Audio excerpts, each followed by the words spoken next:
आज मैं आप लोगों के लिए समास का टॉपिक लेकर आई हूँ। समास को समझने और इसको जानने के लिए सबसे पहले ये समझेंगे कि समास आखिर होता क्या है।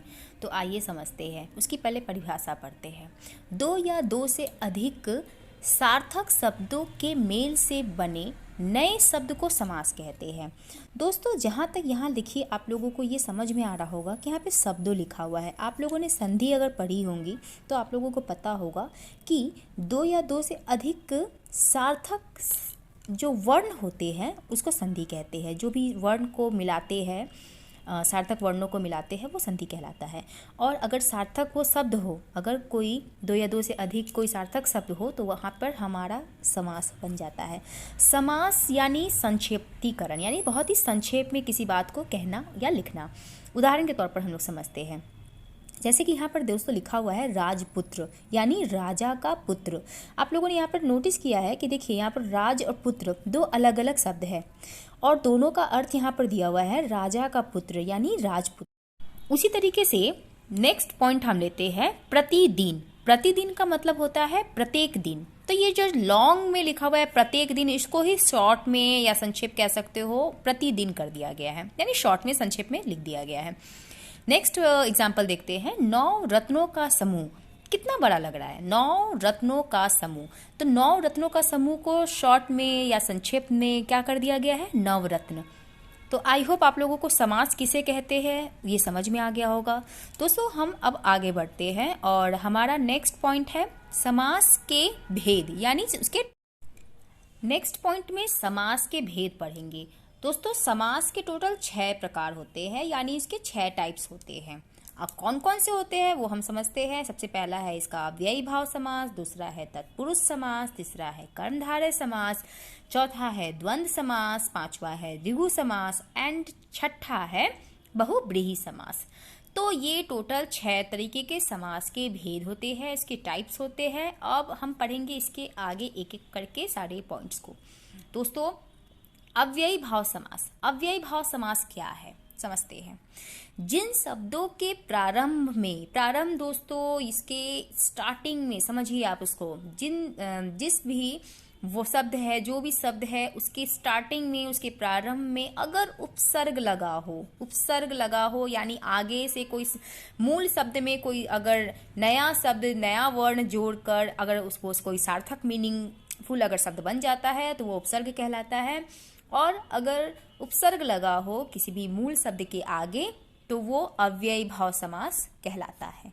ठीक है, अब हम इसके एग्जाम्पल से समझेंगे कि अव्ययी भाव समास आखिर हम कैसे उसको समझ सकते हैं, उसको कैसे देख सकते हैं। ठीक है, जैसे एग्जाम्पल के तौर पर दोस्तों समझिए यहाँ पर, जैसे यथा, आ, भर, अनु, निर, प्र, प्रति। देखिए मैंने जो यहाँ ब्रैकेट में कुछ शब्द लिखे हैं यही उपसर्ग है और ये कैसे शब्दों में जोड़ा जाता है, कैसे शब्दों में ये लग के नया शब्द बनता है। यहाँ पर देखिए पहला है यथा संभव। यथा प्लस संभव यानी यथा संभव, जैसा संभव हो, इसका मतलब हो गया जैसा संभव हो, यथा संभव। यथा यहाँ पर उपसर्ग है, ये हमारा मूल शब्द है। दोनों जब हम एक करते हैं तो फिर एक नया मीनिंगफुल शब्द बन जाता है। संभव अलग शब्द है और यथा अलग शब्द है, यानी जैसा संभव हो। उसके बाद है अनु प्लस रूप, अनुरूप। ठीक है, रूप के योग्य, इसका मतलब होता है रूप के योग्य। अनुरूप, अनु हमारा उपसर्ग है, रूप हमारा मूल शब्द है और ये दोनों को मिलाकर अनुरूप बना, जिसका अर्थ होता है रूप के योग्य। उसके बाद है आ प्लस जन्म, आजन्म।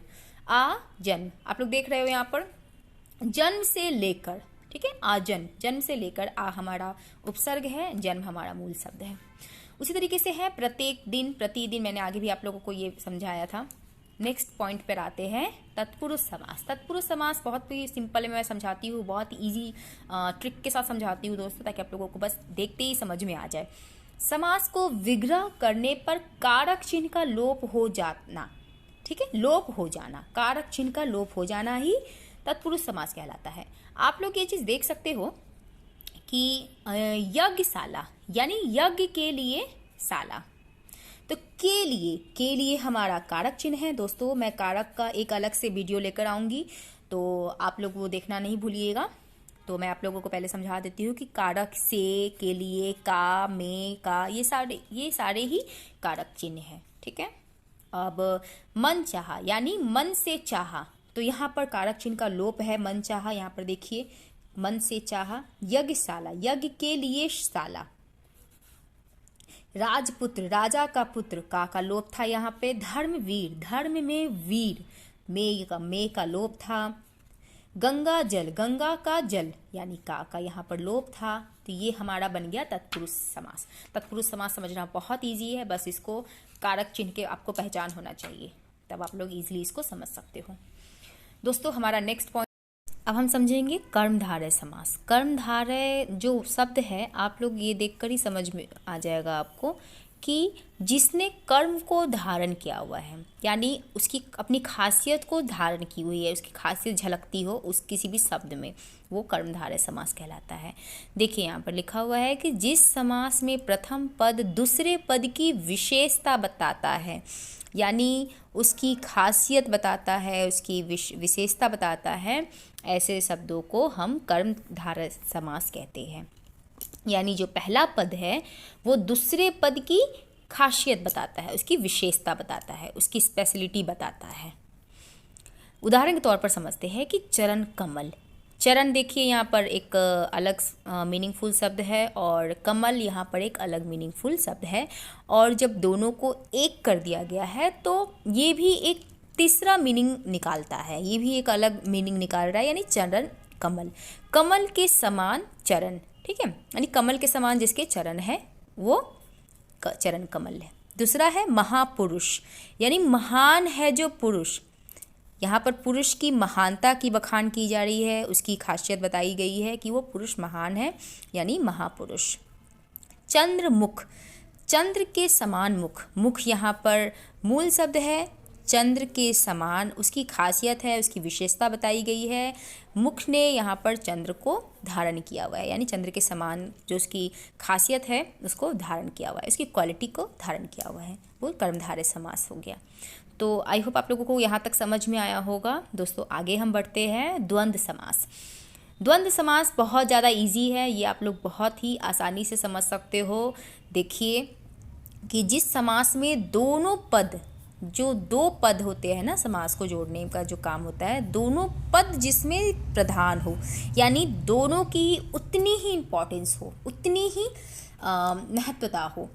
फॉर एग्ज़ाम्पल यहाँ पर देखिए माता पिता, यहाँ पर देखिए दोस्तों, यहाँ पर ये जो योजक चिन्ह लगा है, जो ये हाइफन लगा है, यही हमारा द्वंद्व समास का पहचान कराता है। ठीक है, माता पिता यहाँ पर दोनों ही इक्वल है, दोनों ही बराबर है, तो माता पिता यहाँ पर द्वंद्व समास का एग्जाम्पल हो गया। नेक्स्ट है लाभ हानि।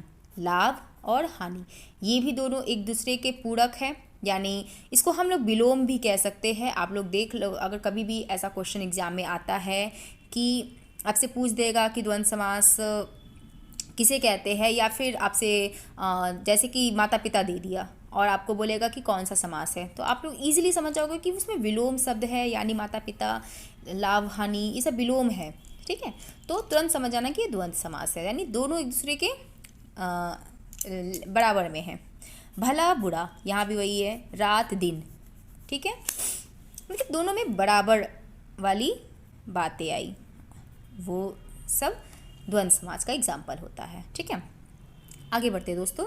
द्विगु समास। देखो द्विगु समास क्या होता है कि जिस शब्द में पहला शब्द संख्या का आए, यानी जो फर्स्ट वाला जो शब्द है, पहला वाला जो शब्द है वो संख्या आए। यहाँ पर देखिए ध्यान देने वाली बात हमारी सिर्फ ये है, जिसमें भी देखिएगा नंबरिंग आए, संख्या आए, वो तुरंत आप लोग समझिएगा कि वो द्विगु समास है। एग्जाम्पल के तौर पर समझते हैं चौराहा। आप लोग देख रहे हो दोस्तों, यहाँ पर राहा, राहा यानी राह।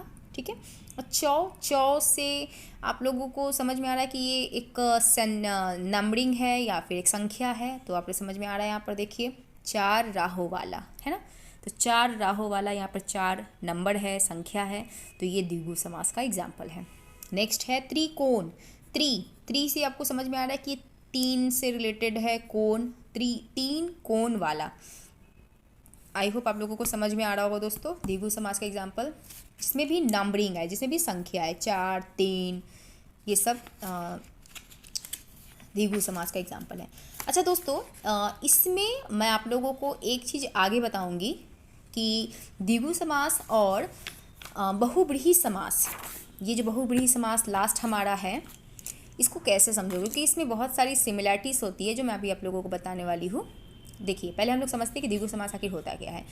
ऐसे शब्दों का मेल जिनमें दोनों पद प्रधान न होकर, ऐसे शब्द होते हैं जिनमें दोनों पद प्रधान न होकर किसी तीसरे शब्द की ओर संकेत करता हो। यानी इसमें ना तो पहला वाला शब्द प्रधान है, पहला वाले शब्द का इंपॉर्टेंस है, न ही दूसरा वाला शब्द का, बल्कि ये दोनों मिलकर इसमें ना तो पहला वाला पद प्रधान होता है, ना ही दूसरा वाला पद प्रधान होता है, बल्कि दोनों मिलकर किसी तीसरे पद की ओर संकेत करते हैं, किसी तीसरे अर्थ को प्रकट करते हैं। एग्जाम्पल के तौर पर समझते हैं चतुर्भुज। दोस्तों, चतुर्भुज 4 भुजाओं वाला। लेकिन अब यहाँ पर देखिए, बात वही है जो भी मैंने पहले कही थी कि यहाँ पर मैंने आप लोगों को बताया था कि जिसमें भी नंबर हो, जिसमें भी संख्या हो, वो द्विगु समास है। लेकिन यहाँ पर भी नंबर है 4 भुजाओं वाला अर्थात विष्णु जी, 3 नेत्रों वाला अर्थात शिव जी, 10। यहाँ पर देखिए दोस्तों, ये तीनों में ही नंबर आ रहे हैं। तब आप लोग बोलोगे कि द्विगु समास और फिर बहुव्रीहि समास को हम लोग कैसे समझेंगे। दोस्तों, क्या होता है कि आपको ये समझना होगा कि 4 भुजाओं वाला, वो ठीक है 4 भुजाओं वाला, लेकिन ये 4 भुजाओं वाला किसके लिए बताया गया है, कौन है? तो यहाँ पे विष्णु जी के लिए बोला गया है, यानी किसी तीसरे पर्टिकुलर किसी तीसरे चीज़ को इंडिकेट कर रहा है। तो यहाँ पर हमारा बहुव्रीहि समास ही हो जाएगा। एक और है 3 नेत्रों वाला। अब 3 नेत्रों वाला कौन है? तो शिव जी। यहाँ पे शिव जी के बारे में कहा गया है, यानी यहाँ पे भी किसी थर्ड पर्सन को इंडिकेट किया गया है, किसी तीसरे इंसान को इंडिकेट किया गया है ना। 10 है आनन, यानी मुख जिसके अर्थात रावण। तो यहाँ पे भी नंबरिंग तो है, लेकिन यहाँ पर ये किसके लिए आया है, ये किसके 10 आनन किसके हैं? तो रावण के हैं। तो यहाँ पर हो गया बहुव्रीहि समास। और यहाँ पर देखिए दोस्तों, द्विगु समास में चौराहा 4 राहों वाला है, लेकिन ये क्या है कि यहाँ पर किसी तीसरे पर्सन को इंडिकेट नहीं कर रहा है, ठीक है। 3 कोण वाला, यहाँ पर किसी तीसरे पर्सन को इंडिकेट नहीं कर रहा है, तो ये द्विगु समास हो गया। लेकिन एक चीज़ आप लोगों को मैं बता देती हूँ कि अगर एग्जाम में ऐसा बहुत बार पूछा गया है क्वेश्चंस में, आप लोग देख सकते हो कि आप लोगों को ये जैसे कि मान लीजिए दे देगा त्रिनेत्र दे देगा, ठीक है। अब 4 ऑप्शंस रहेंगे, 4 ऑप्शंस में अगर बहुव्रीहि समास भी रहा ऑप्शन में, और बहुव्रीहि समास के अलावा अगर द्विगु समास भी रहा ऑप्शन में, तब आप लोग क्या डालोगे? तब आप लोगों को ये चीज़ें देखनी होगी कि यहाँ पर किसी तीसरे पर्टिकुलर पर्सन के बारे में तो नहीं कहा जा रहा है। अगर कहा जा रहा होगा तो फिर वो अगर कहा जा रहा होगा तो फिर बहुव्रीहि समास होगा, लेकिन अगर नहीं कहा जा रहा होगा, नंबरिंग होगा, तो फिर वो द्विगु समास होगा। लेकिन अगर कहा भी जा रहा होगा, द्विगु समास भी होगा, तब आप लोगों को आंख बंद करके बहुव्रीहि समास डाल देना, क्योंकि बहुव्रीहि समास इसका राइट आंसर हो जाएगा, ठीक है। आई होप दोस्तों आप लोगों को ये वीडियो समझ में आया होगा, और ऐसे ही मेरे वीडियो को देखते रहिए, लाइक करते रहिए। Thank you.